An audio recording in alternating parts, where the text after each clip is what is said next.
Monday, June 20th. Welcome to the State of the Division podcast. This is the AL East. That's Sam Lucchini. I'm Peter Apple. But first, let's wish all the fathers a happy Father's Day out there. We are currently recording on Father's Day, and I also want to shout out all the moms doing the job of the father on this Father's Day. So wishing you guys all the best, sending all the love possible. But we're talking the AL East. Sam, we got a lot of teams to talk about, but then again, we are Yankee fans, but we try and keep the Yankee bias out of it, of course, but sometimes it's hard to when they are clearly the best team in baseball. And that's not a joke as a Yankee fan. That's just the reality of the fact of the situation. They are 49-16. They're currently playing the Blue Jays right now. You're wearing a Yankee hat.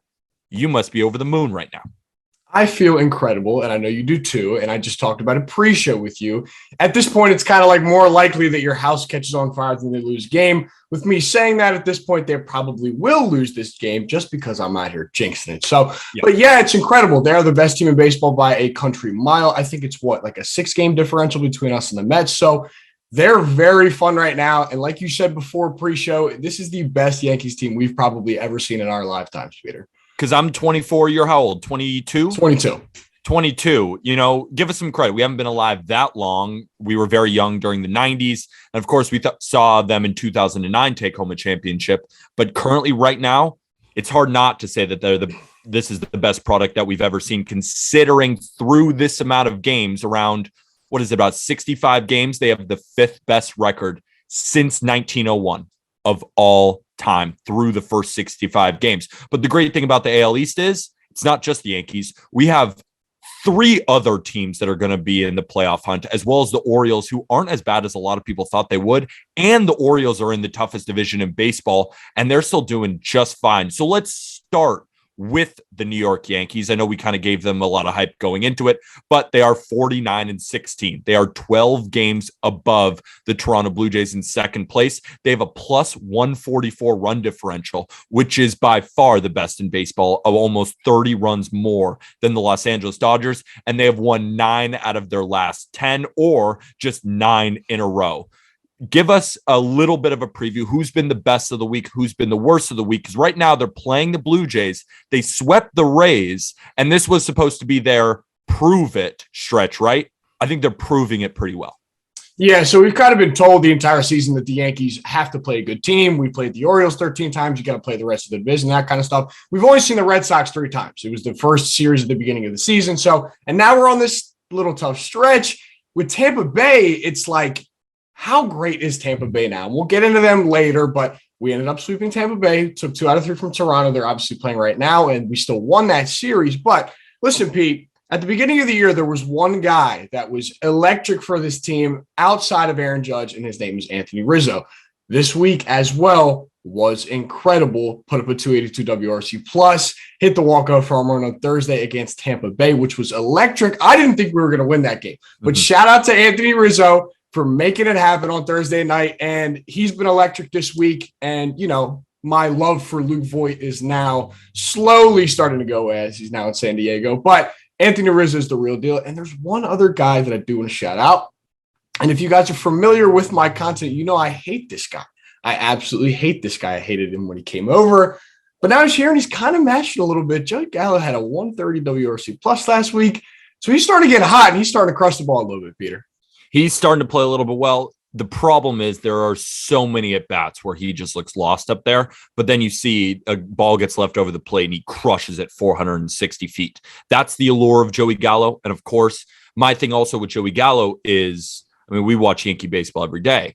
He's not the fielder I think he was advertised as. I mean, right now he's ranking the 9th percentile of outs above average. This is not the perennial Gold Glove caliber, amazing fielder that was promised. But I do think that he's going to improve. And I just, not only on defense, but on offense too, I think he's finally settling in. It'll just be interesting to see if he's on this team come the deadline, because we could see some weird moves. Maybe he just needs a change of scenery. A player I really want to shout out is Jameson Taion, because, you know, a lot of people in the Yankees rotation get a lot of love, and for good reason. I mean, Garrett Cole, say what you want, but he's still electric. He's still Garrett Cole. Nestor Cortez deserves all the love and attention in the world because he has an ERA under 2 and he's just straight up electric, and he might start the All-Star game as the starting pitcher. Probably not, but has a shot. Sevy's been great. It's clear. And Monty's always been solid. But this guy, Jameson Taion's got the second best ERA on the Yankees at 2.70 of the starting pitchers. He has been phenomenal this year with his command. His velo looks great. He just looks poised on the mound. This is the best Jameson Taion product that he may deliver in his entire career, because he's always been a good pitcher with the Pirates, then came over to the Yankees. We're seeing Royce Contreras. He's the guy who we traded over, and Kanan Smith-Njigba also on the Pirates. But Jameson Taion, at least that deal, it seemed like the Pirates might have won it in the beginning, but now Jameson Taion is proving he really is that dude on the mound. It is the magic of Matt Blake, isn't it? We've seen so many guys come over to this rotation and even the bullpen and have had massive success after working with Matt Blake. We already talked about Nestor, like you said. Montgomery's always been a solid starting pitcher, but Jameson Taion has come over, been probably the most consistent starter we've had. Hasn't really had a huge blow up. He had the perfect game bid just a couple weeks ago. So he has been incredible this season, and it is such a testament to how great Matt Blake is at his job. He's done a fantastic job with that staff and the rotation or the relievers. One guy that I do want to shout out, though, hasn't gotten a ton of run this year, but when his name has been called, he's been incredible. And it's not Clay Holmes. It's not the reliever you think I'm going to talk about. It's Wandy Peralta, who throws that changeup 60% of the time. It's insane how much he throws that changeup. But Wednesday night against Tampa Bay, we had the McClanahan-Cortez matchup, the all-star starter thing, right? Nestor ends up winning that match. McClanahan gets beat up just a little bit, but after Nestor comes out of the game, first and second base, Wandy comes in, no outs, right? Wandy gets out of the situation, throws an inning in 2/3, gets us out, right? Same thing the night before. He got us out of the situation the night before. So that is another guy that you call his name, call his number, and he's going to get the job done. So Wandy Peralta, 1.50 ERA this year. Not a ton of appearances, but he's also been great this year. So the bullpen's been great. Rotation's been awesome. And the pitching is really what's holding this team down right now. And to wrap on the Yankees, we have to give a lot of credit to Matt Blake. It's clear. Absolutely. But I want to give a lot of credit to Jose Trevino as well. The way he's been able to control and command this rotation and the bullpen as well. We went from Gary Sanchez, who is clearly one of the worst defenders at catcher. That's why he's DHing a ton for the Twins, to one of the best defensive catchers in the bigs. I mean, with his framing ability, his ability to block the ball, he doesn't have the greatest arm in the world, but if that's the small weakness when he still has a good arm, I'll take it. He has been great behind the plate and on offense. Guy hitting almost 300. He's got an F-WAR near Alejandro Kirk. This has been one of the better catchers in the American League, not just a good addition for the Yankees coming over from the Texas Rangers this offseason. So let's talk about those Blue Jays, because they are currently facing the Yankees. They haven't had much success off the Yankees, not this season and not lately in general. Toronto Blue Jays are 37-28. As we are recording, they have a plus 23 run differential, and they have only won 4 out of their last 10 games. We're seeing Vladimir Guerrero Jr. start to heat up. He just had a home run against the Yankees. We're seeing Bichette's bat start to heat up. Teoscar Hernandez as well. But we were talking pre-record as well. You have problems with their starting rotation. I do. I have a ton of problems with their starting rotation. And listen, at the beginning of the year, Kevin Gausman was my favorite pitcher to watch in all of baseball, because that splitter is disgusting when he's off. And however, command. Unbelievable. This guy gave up anybody. No, this guy gave up 5 earned runs against Baltimore this week. The rest of the Blue Jays rotation this week, Kikuchi gave up 4 earned runs in a starter this week. He's kind of pitching well right now against the Yankees, which is odd. But then Manoah got shelled yesterday against the Yankees, but it's the Yankees offense, so you know how that is. Barrios, I talked about Barrios last week, and he was incredible his previous 2 starts. But he also gave up 4 earned runs this week. So I don't have a singular pitcher from this staff right now, Peter, that I can sit here and say, this guy's going to come out and shove. Because I told Colby, I was on the show at the beginning of the season, that I would not let go of this Blue Jays team. I was like, coming into the season, I was just so obsessed with them. I thought they were going to take this division by a mile, obviously outside of what the Yankees are doing, because they've been crazy. And I still said that this Blue Jays team is going to be the second place team. But right now, Pete, I don't know what starter I can sit there and say, yeah, this is the guy. I think Manoah is going to come back and shove, and I think Gausman will get back on track. But outside of that, now with Ryu down for the rest of the season, no, like Kikuchi, what are we going to expect from Kikuchi? And Barrios, I don't know. I don't know what to get from this guy. This is the team that needs to deal for a starter at the deadline. They should be calling up the Oakland A's and say, how do we get Frankie Montas? They should be calling up the Cincinnati Reds and saying, how do we get Luis Castillo or Tyler Mahle? They should be calling up the Arizona Diamondbacks. How can we get Merrill Kelly? How can we possibly get Zach Gallen? Probably not. But how could we? They need to be on the forefront of this because that is their glaring weakness. What if I told you, Sam, that 65 games in, if I told you at the beginning of the season with our concerns about the Red Sox pitching, not only in the starting rotation without Chris Sale, but also in the bullpen, right? With Garrett Whitlock moving to the starting rotation, what are they going to do in the bullpen? The Blue Jays have allowed more runs this season than the Boston Red Sox. That's just a fact. I did not expect that. No, not at all. Not at all. And That's how bad the Blue Jays pitching has been. And I think I've heard Kevin Gausman is tipping pitches. That's what I've heard. Players they're seeing what's coming right now. And Kevin Gausman is also a player who, with the Giants last year, had this amazing first half, looked like the best pitcher in baseball, then fell off a cliff in the second half. He has yet to put together 2 incredible halves. Is that half starting sooner? Is he just tipping pitches right now? Is it something else that we haven't mentioned? We aren't totally sure, but Kevin Gausman has not looked like the Kevin Gausman that he was earlier in the year. He just says not even close. And it sucks to see because he was so fun to watch at the beginning of the year. One thing I do want to tap on before we move on to the next team, Vladimir Guerrero Jr. is starting to get hot, which is great for the Toronto Blue Jays. So beginning of the season, we saw the 3-homer game against the Yankees earlier in the year, and that was electric. That was the one where the ball went off Aaron Hicks's glove, and that was fun. But after that, we haven't really seen this brilliance that we saw from him last season, right? Like top 5 player in all of baseball kind of thing. Was really only hovering around a 130 WRC plus last year. He's starting to heat up. He's today hit his 3rd bomb of the week, which is crazy. So that's good for them. Like you mentioned with Bichette, he's finally starting to get hot. At this point, I think that this offense has to carry them more than the starting pitching does because I don't know what guy I can rely on, like I said earlier. So there's just a lot of concerns with them right now.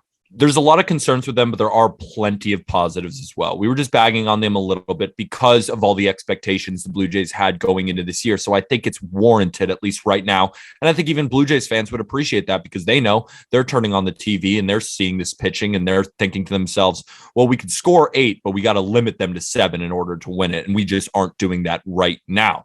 But the Blue Jays still, like I said, have a ton of positives. Alejandro Kirk looks like the best catcher in the American League. Gabriel Moreno, their top prospect, has come up and has looked pretty solid. But the early results from Gabriel Moreno are not to be really analyzed because we know he's going to be a tippity top prospect and potentially himself be one of the better catchers in the American League very soon.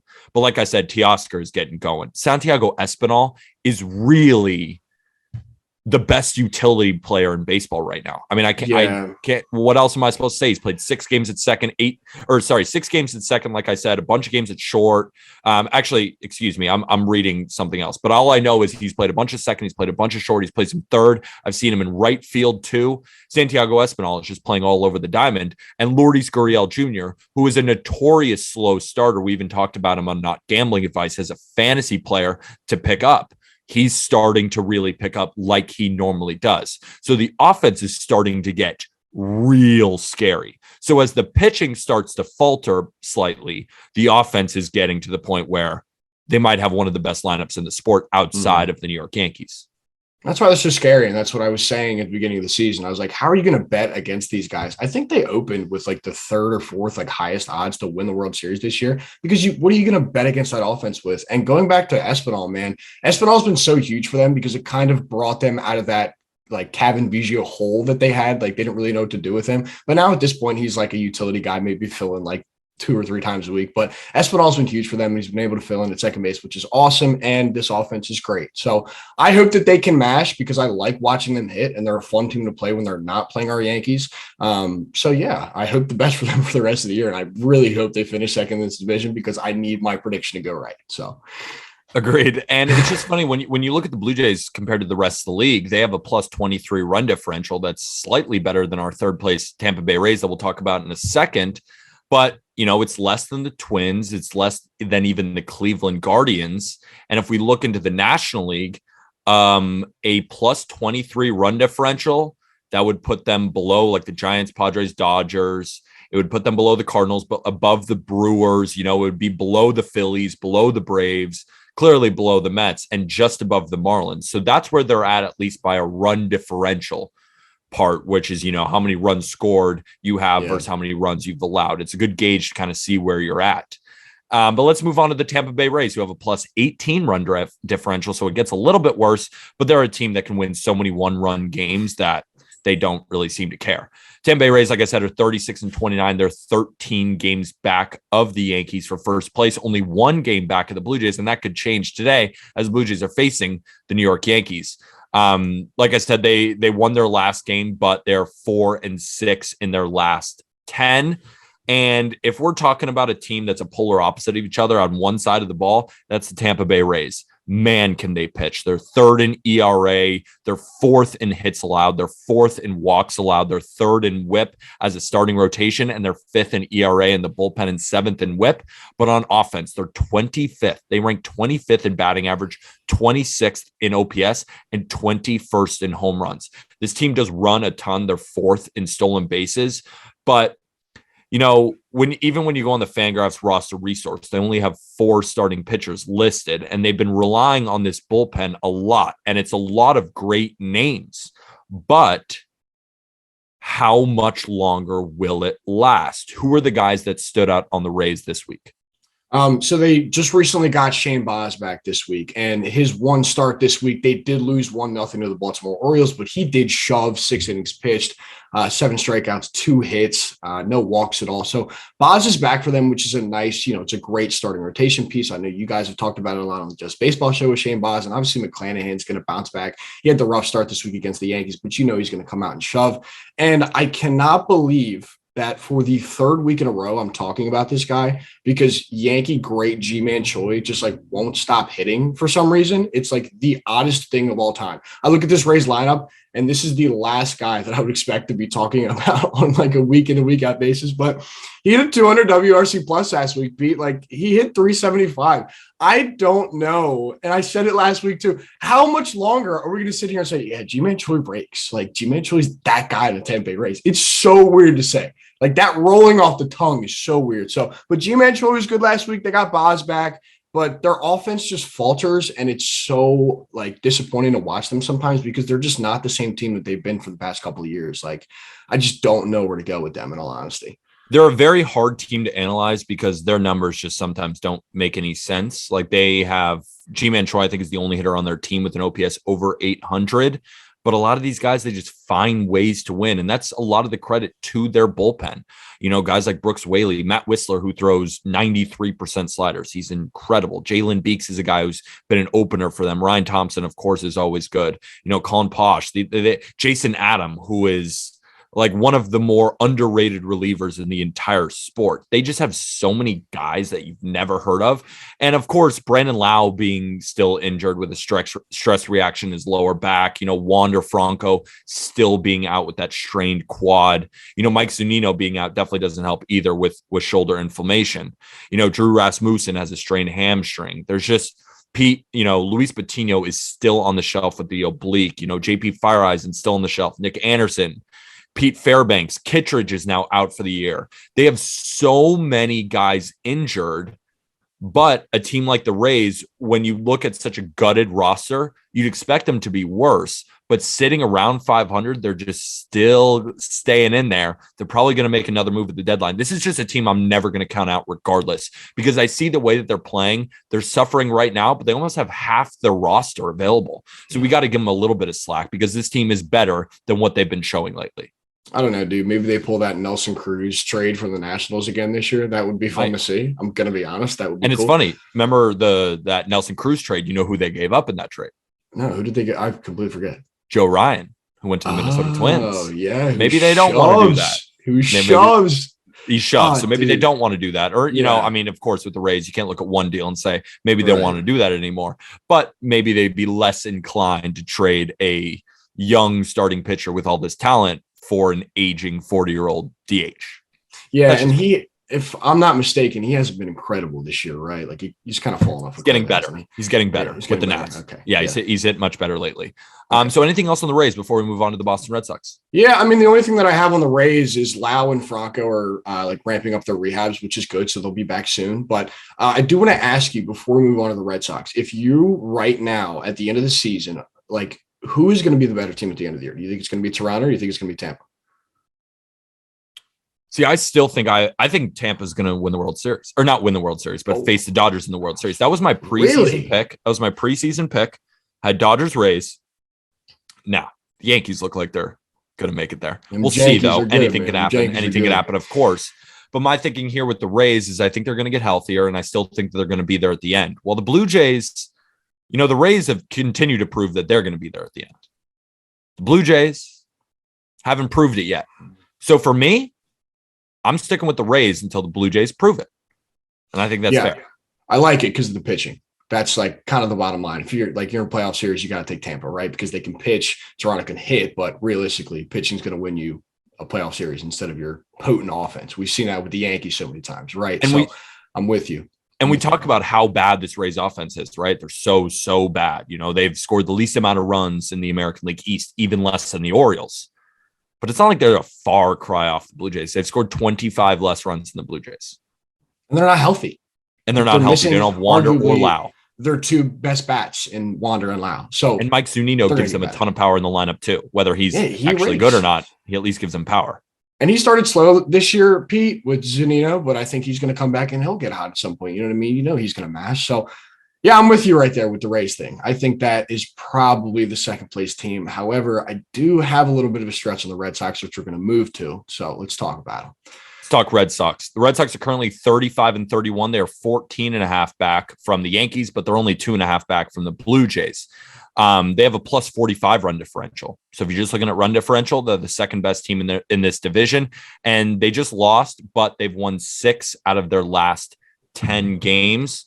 And the big thing about the Red Sox, I think, is that their starting pitching just has been better in general. We've seen Nick Pivetta take a huge leap from his early struggles in the season so far. We're seeing a guy like Chris Sale start to get closer and closer to returning, but also Garrett Whitlock continues to put in just good start after good start. But unfortunately now he's dealing with hip inflammation. So that's something that the Red Sox will have to monitor. And now when we look at the Red Sox rotation, it's Nick Pivetta, Josh Winkowski, Rich Hill, and Michael Wacha. Michael Wacha just continues to impress, and Rich Hill is a bit inconsistent, but the pitching hasn't been, that bad where it's killing them. They're 15th in ERA in the bullpen, and they're 6th in ERA as a staff, which is crazy to me. But still, I think the story of the Red Sox has to be the offense. It's funny, Jarren Duran deserves a lot more run than he's been getting. He continually bounces up between AAA and the bigs.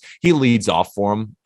I think he's ready now. And we see Rafael Devers still being one of the best left-handed hitters in the entire sport. JD Martinez might win a batting title, and Xander Bogaerts just can't be stopped. That's the key. But we've seen Trevor Story and Alex Verdugo start to play better now. I said at the beginning of the season, you just can't count the Red Sox out. You just can't do it. They are too good of a team. They're too well run. Their manager, Alex Cora, is one of the best managers in the sport. They're going to figure it out, and they're finally starting to do so. Plus 45 run differential, 65 games in. By that stat, they're the second best team in the AL East. This is just such a loaded division, and the Red Sox are starting to get hot. That is not a good sign for the rest of baseball. We all knew that they could hit, and we've been saying this for such a long time after that slow start. You know what I mean? Obviously, we enjoyed it because it was fun for us because we don't like the Red Sox, but deep down, we all know that they can mash, and they mashed last year, and they've been mashing all year this year. Like you said, we're starting to see Story get a little bit hotter. Not great, but he's starting to get a little bit hotter. And that trio of JD, Bogaerts, and Devers, they just straight flat out rake. Like Devers is handing in an MVP campaign at this point. He's been incredible. Bogaerts is gearing up for his move to Los Angeles to my Angels, which is fun. And JD just mashes. So with this Red Sox team, Pete, I'm going to go on record right now. And given how the division is panning out right now, I think what's Toronto at 37 wins at second place, 37 right? and 28. Right. Okay, they're playing the Yankees right now. So it might be right. either 37 and 29 or 38 and 28. We'll see. But right now, as we're recording, yeah. All right, well, it's 3-2 Yankees right now because Josh Donaldson pissed on a ball. So I'm going to go with they lose that game. So my thinking right here with the AL East is I think the Boston Red Sox are the second place team in this division. I just think that this offense is too electric, and what we've seen out of this starting rotation has been great. And this is another team that I think Pete can go out and get a starter at the deadline. I think they could add to the rotation. They could add to the bullpen, because that's another area that they definitely need to add in with that bullpen. So I think the Boston Red Sox are going to end up being the second place team in this division. And I don't think that Tampa or Toronto is better than this team right now. I don't think it. I think that's totally fair. I think that's totally fair with what you're saying, because when we're talking about a playoff series, I mean, the Red Sox can bang with the Blue Jays, at least on offense. Like there's no doubt there. But when we're going into a playoff series and we have Chris Sale, Garrett Whitlock, and, Nate Eovaldi, who's dealing with some lower back inflammation, and Nick Pivetta, I mean, this rotation can compete with the Blue Jays rotation. And if we're looking at bullpens, at least if we're just looking at performance so far, they're not that far off from each other. So that take, I don't hate that take at all. And they're so close anyway. I mean, and that the Red Sox are going to make some moves at the deadline too. So it's funny right now, if we're looking at just percentages of these teams to make the division, according to Fangraphs, the Yankees have a 100% chance of making the playoffs and a 94.5% chance of winning the division. Blue Jays are at 4.8, Rays 0.3, Red Sox 0.4% chance to win the division. And in making the playoffs, Blue Jays are at 95%, Rays are at 60%, Red Sox are at 57%. So according to Fangraphs, they think that all four of these teams are going to make the playoffs. It's just a matter of what order they're going to be in, because they're all phenomenal. Right. And we talked about it last week. I do think all four teams make these playoffs. All four of these teams are too talented enough. And don't get me wrong, we've been banging on Tampa Bay and Toronto today, but dude, they're still really good baseball teams. Like they will make the playoffs. Yeah, like, really, and it's just a testament to how competitive this division is. And it sucks to say, but like, if you put one of those teams in like the AL Central, how good are they going to be? You know what I mean? Because the AL Central stinks. Like put them in the NL Central. How is Toronto going to be in the NL Central? Right. So it's so tough to talk about this division like that, just because it's so ultra competitive and it's fun. That's the bottom line. It's so fun to watch these guys week in and week out, because like we're seeing the stretch that the Yankees have right now, which is like they're going on a crazy run. The Orioles are like going through an AL East gauntlet right now, which kind of stinks for them, but everybody's having fun. But yeah, I think Boston's a second place team. I just think that they will continue to get better. And another thing that I do want to tap on is, what do you think we're going to get out of Chris Sale? Because Chris Sale last year wasn't incredible. Obviously now coming back off of injury again, do you think he's going to come back and be able to be that ace guy again? Do you think he's going to be a 2-3 guy? Because Michael Wacha's been incredible, so he might be the ace for the rest of the season for this Red Sox team. I don't know if Michael Wacha will truly be ace, but then again, they have Nate Eovaldi, they have Nick Pivetta. Yeah. Like they don't need that true ace, but I think Chris Sale will come back and be Chris Sale again. I'm just never going to count him out, right? Never going to count him out. It's also a rib thing, not too worried. It's not like he's dealing with forearm, and we gotta be careful of TJ or anything like that. It's one of those types of things. I'm not that worried. I really am not, especially with a guy like Chris Sale, kind of similar to Max Scherzer in that way, like not even close to, afraid of what's going to happen to Scherzer when he comes back for the Mets. Like these guys are just built different, and they're going to perform, and they're also not going to come back, too much ahead of time. They're older guys, they know their bodies well. They're going to come back when they feel ready, and then they're just going to roll. One last thing on the Red Sox before I want to wrap up. I talked about Lourdes Gurriel being a huge second half performer. The Red Sox have one, and that's Kike Hernandez. Kike Hernandez is a big second half performer. He's still on the 60-day DL right now, or 60-day IL, excuse me. He's still used to the designated list, but it's injured list now. He's still on the IL. But when he comes back, I'm predicting he has a big second half. And that's just not, me just pulling that out of my ass. It's because he's had a big second half year over year, especially with the Red Sox last year. So I think he's going to have a big second half. But let's move on, because we do have to talk about the Orioles. And, it's not that we have to. I mean, we do have to. But that's not what I mean when I say I want to talk about the Orioles, because they have been better than I think a lot of people would say. Like the Orioles are not nearly as bad as some of the other teams. I mean, they have a 29-38 record. So do the Seattle Mariners. So like I said, Orioles are 29-38. They have a -40 run differential, which is not ideal, but the White Sox have a -38 run differential. So it hasn't been that bad, like I said, and they've won 6 out of their last 4 games. I want to shout out a couple of bats that I've just been loving this season. Austin Hayes is a phenomenal bat for them. Ryan Mountcastle is one of the hottest hitters on the planet. Trey Mancini continues to hit. Cedric Mullins is finally starting to get hot too. And that's the story this year. The story of the Orioles has really been their bullpen. They have so many good arms in there, and they're going to get a ton at the trade deadline for them. This bullpen ranks 6th in ERA and 9th in walks per 9 and 5th in home runs per 9. Wow, I just can't believe some of these stats for the Orioles pen. But while the offense ranks 24th in OPS, I think this is a better offense than maybe what the numbers might have shown so far. And they've gotten at least solid performances again from guys like Tyler Wells, again from guys like Jordan Lyles. Even Dean Kramer had a good start this week. Who shot up this week from the Orioles that you noticed? Okay, so I do want to shout out Adley because Adley hit his first career major league home run this week against Toronto, which is awesome to see. But listen, man, these red hot Orioles, man, Ryan Mountcastle, 279 WRC plus last week, 3 bombs, 7 RBIs. And this is a guy that also started slow this year. And it's really at this point with Baltimore, Pete, it's like at the trade deadline, who's going to get nipped? Because I just feel like there's so many pieces with this team and this youth movement that they're clearly trying to bring in. Who is going to get dealt off? Is Cedric Mullins going to go? Is Hayes going to go? Like you just mentioned earlier, Mountcastle, is he going to get? I don't think they trade Mountcastle. I think Mountcastle still a piece is going to be there for a while. But Dylan Tate, I think could be like a Yankee by August 1st. So but I just think there's. And don't mean to cut you off. It's not just Dylan Tate. Felix Bautista is a guy who's been awesome for them. Jorge Lopez, former starter turned closer, has been great. Guys like Keegan Aiken, former starter turned reliever. He's been a big guy to come in after the starter, and he's been dominant. There's just a lot of guys in their pen who are having great seasons for them. And I'm just excited to see what the Orioles can get because they still need prospects. They're still a couple of years away. Adley is not.